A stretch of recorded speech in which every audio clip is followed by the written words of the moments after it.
नमस्ते सभी को। मैं हूँ सृष्टि और आज हम भगवत गीता चैप्टर 2 के श्लोक 38 में आ गए हैं। रोज की तरह संस्कृत में पहले श्लोक को पढ़ूंगी, उसके इंग्लिश ट्रांसलेशन को देखेंगे और मीनिंग को समझेंगे। तो चलिए शुरू करते हैं। सुखा दुखे समे कृत्वा लभ लभौ जय जयौ तातो युद्धय युज्यास्वानैवं पापम् अवापस्यासि। Do thou fight for the sake of fighting without considering happiness or distress, loss or gain, victory or defeat, and by so doing you shall never incur sin. तो यहाँ पे कृष्ण भगवान क्या बोल रहे हैं कि do you fight for the sake of fighting without, मतलब तुम सिर्फ अपना काम सोच के फाइटिंग को फाइटिंग सोच के ही बस करो। उससे क्या सुख होगा कि दुख होगा, क्या जाएगा, क्या मिलेगा, क्या विक्ट्री होगा या हार जाएंगे कि जीत होगा, ये सब के ऊपर कॉन्सेंट्रेट मत करो। बस इस बात के ऊपर कॉन्सेंट्रेट करो कि तुम्हारा काम है, ये प्रोफेशन है, ये तुम्हारा कर्म करना है, तुम उसको कर रहे हो, दैट्स इट। तो यहाँ के एक्सप्लेनेशन को देखते हैं। Lord Krishna now directly says that Arjun should fight for the sake of fighting because he desires the battle. There is no consideration of happiness or distress, profit or gain, victory or defeat in the activities of Krishna consciousness. Krishna consciousness मतलब कर्म भावना। कर्म भावना में कभी भी आपको सुख दुख, profit loss, ये सब के बारे में नहीं सोचना है। बस आपको इस बारे में सोचना है कि क्या आपका कर्म है ना, आपको वो करना है। That everything should be performed for the sake of Krishna is transcendental consciousness, so there is no reaction to material activities. आप ऐसा सोचो कि आपका जो भी कर्म कर रहे हो वो आप ईश्वर के हाथों समर्पित कर रहे हो, ईश्वर के लिए कर रहे हो, एंड ईश्वर इससे खुश हो जाएंगे। इतना ही सोचो, मतलब ईश्वर की भावना में कोई भी काम को करोगे तो वो, अगर आप गलत दिशा में भी जा रहे होंगे तब भी आप घूम फिर के सही दिशा में आ जाओगे। ये होता है। आप कोई भी काम करते वक्त सच्चे हृदय से अगर ईश्वर को याद करके करोगे या उनके गाइडेंस को लेना चाहोगे या उनके प्रति अपने काम को समर्पित कर दोगे, तो आप गलत दिशा में भी जा रहे होगे तो भी ईश्वर आपका हाथ पकड़ के आपको सही दिशा में लाएंगे। He who acts for his own sense gratification, जो अपने आप को खुश करने के लिए काम करता है, ईदर इन गुडनेस और in passion, is subject to the reaction good और बैड। अगर आप अपने आप को खुश करने के लिए करोगे तो आपको उसका जो भी फल होगा, जो भी परिणाम होगा, उसका अफेक्ट बहुत ज़्यादा करेगा। अगर आप ईश्वर की भावना में करोगे, अगर आप को मान लीजिए किसी को आप गाइड कर रहे हो या आप किसी को प्यार कर रहे हो बहुत ज़्यादा, ठीक है, लाइफ में, या बहुत हेल्प कर रहे हो, एंड आप इस चीज़ को अपने इस भावना में कर रहे हो कि अगर मेरी लाइफ में मुझे कभी भी हेल्प ज़रूरत हुआ तो मुझे हेल्प मिलेगा, ये सोच के मैं कर रहा या रही हूँ।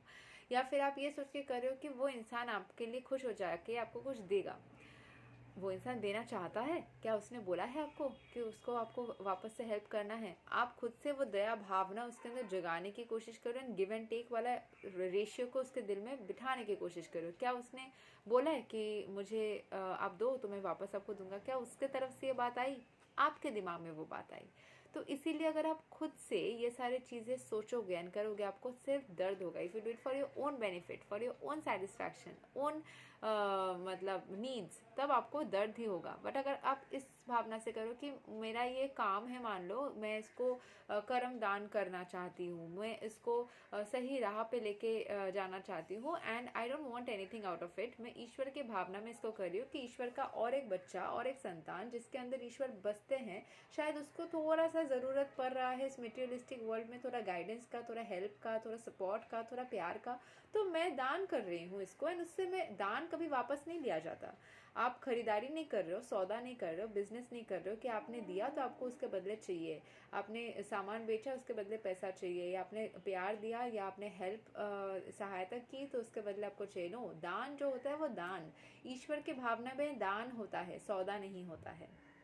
तो आप उस भावना में अगर किसी के लिए किसी भी सिचुएशन में कुछ भी करते हो तो आपको जो संतुष्टि मिलेगी वो आपको अपने लिए जब आप करोगे उस तरीके से नहीं मिलेगी। मान लो उस इंसान ने आपको लिए वापस किया, ठीक है, फॉर एग्जाम्पल किया, तो आपको बहुत अलग महसूस होगा, शांति सा महसूस होगा। अगर उसने आपके लिए नहीं किया तो आपको लगेगा ठीक है, मैंने तो दान करने के लिए किया था, मुझे तो वापस चाहिए ही नहीं था, राइट? तो चीज़ होता है। एंड अगर आप अपने लिए करोगे, अगर उसने किया तो आप खुश हो जाओगे बहुत ज़्यादा, नहीं किया तो दुखी हो जाओगे बहुत ज़्यादा। अगर आप अपने फ़ायदे के लिए या अपने को कुछ चाहिए सोच के अगर करते हो, अपन को कुछ चाहिए नहीं है, अपन को बस देना है, ठीक है, यही चीज़ दिमाग में बिठाना है। अच्छा, but he who has completely surrendered himself in the activities of Krishna consciousness is no longer obliged to anyone, nor is he a debtor to anyone. उसका कोई ऋण किसी से लेना भी नहीं रहता, ना ही किसी को देना रहता है। जो ईश्वर के भावना में कर्म करता है वो सारे ऋण से भी मुक्त होता है, देने से भी एंड लेने से भी। As one in the ordinary course of activities, it is said, देवर्षि भूतप्ता नृणां पितॄणां न किंकरो नयां रणीचा रजान् सर्वतमनायः सराणां शरण्यां गातो मुकुन्दां परिहृत्या कर्ताम्।